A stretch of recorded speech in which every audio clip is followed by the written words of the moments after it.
initially, because JSP is a kind of language which is required or which is used for creating web applications. So first of all, let me discuss what web applications are. Generally, if we define a web application, we will say that it is any program that is accessed over a network connection using HTTP. See what happens.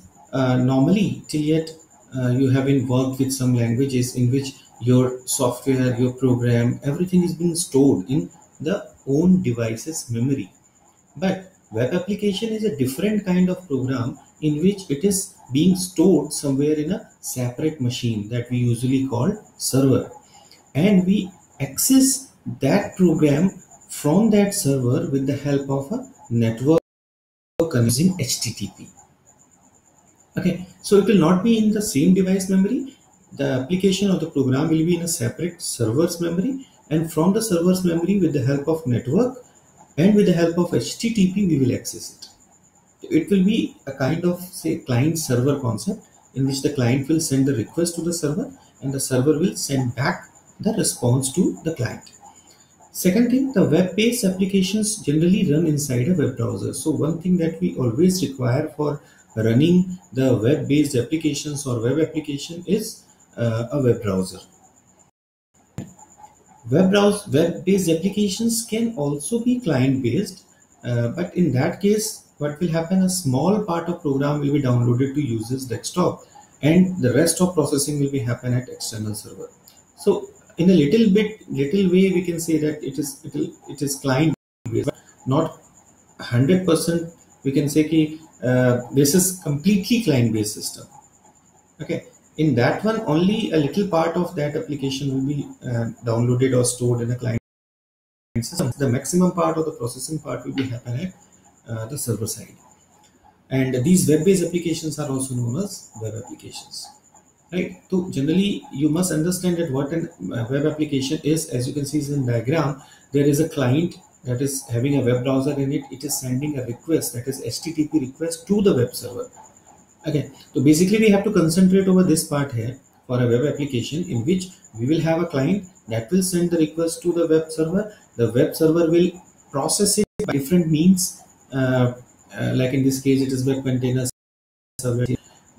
In any way it will process it and then get the processing data and send it back to the client. So this thing is basically the task of a web application. Okay.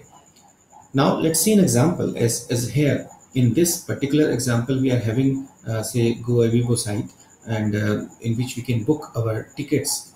So we have different text boxes. I will just enter the source here, the destination here, and then I will click on get start. So what will happen? It will send its data to the server. The client is sending its data to the server with our required requests, that we need to go from this place to this place and all. The server will fetch the data from the database, and from the database it will process it accordingly. Okay, what is the price and all other things, and then it will send the processed HTTP data to the client. So finally you will get a result like this one.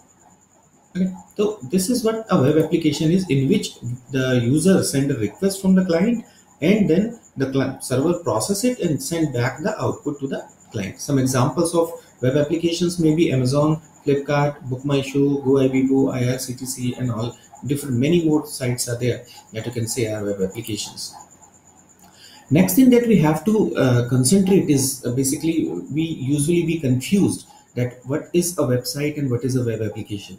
So if we specifically talk about website is something which is static by nature.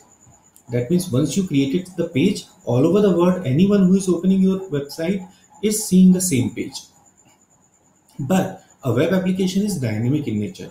That means it interacts with the user. Different users may have different kind of requirements. So as per the requirement of that user, what it will do, it will respond you accordingly.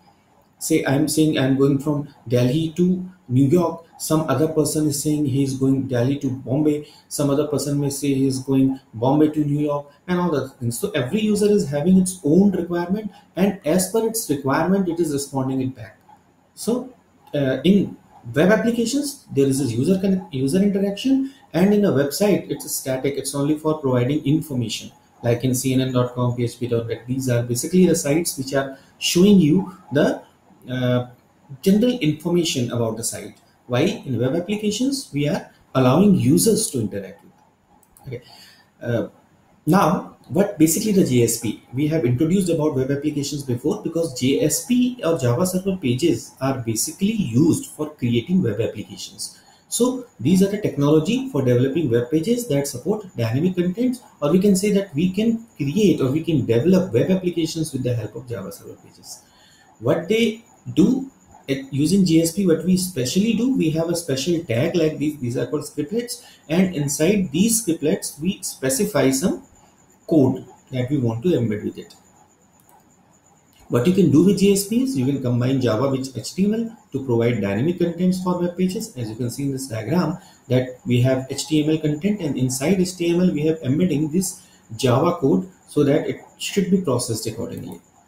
Okay, and same embed Java code directly on the page, in contrast with HTTP servlets in which you can embed HTML inside code. And you can see if we writing the same Java code in servlet, you can see how large code it is.